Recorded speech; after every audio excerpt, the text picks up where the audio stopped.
बात उस समय की है जब महमूद गजनवी कन्नौज को लूट चुका था और अब उसका लक्ष्य था गुजरात का सोमनाथ मंदिर। यह राज्य तब राजस्थान के ददरेवा के राजा जेवर सिंह के बेटे जाहरवीर गोगा के क्षेत्र में आता था।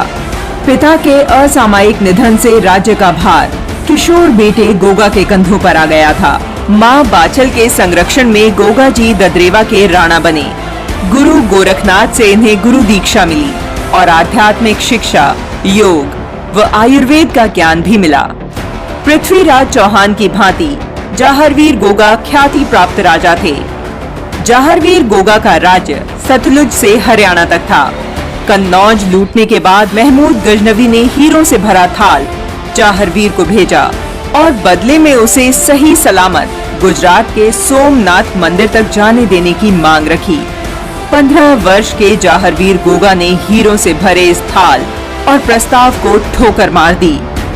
जाहरवीर गोगा के अद्भुत साहस को देख गजनवी ने एक बार फिर संधि का प्रस्ताव रखा, पर जाहरवीर ने इसे फिर ठुकरा दिया। गजनवी ने बिना युद्ध किए ही बगल से खिसकने में ही अपनी भलाई समझी।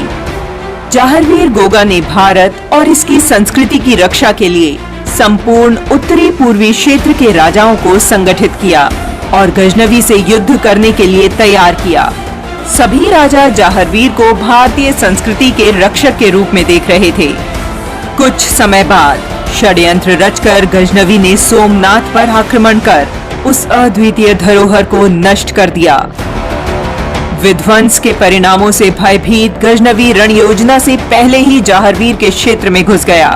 तेजी से जाहरवीर गोगा के राज्य की दक्षिण पश्चिम सीमा में प्रवेश कर गया, जिस कारण उत्तर पूर्वी क्षेत्र की सेनाएं समय पर नहीं पहुंच सकी।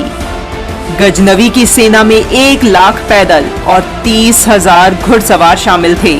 वहीं जाहरवीर के पास मात्र 800 वीर राजपूत और 300 अन्य सैनिक थे।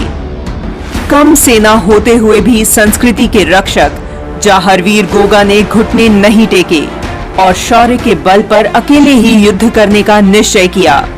केसरिया बाना सजाकर हर हर महादेव की हुंकार के साथ वीर राजपूत सैनिक गजनवी की सेना पर टूट पड़े।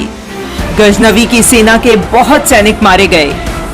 शौर्य से भरे जाहरवीर अंतिम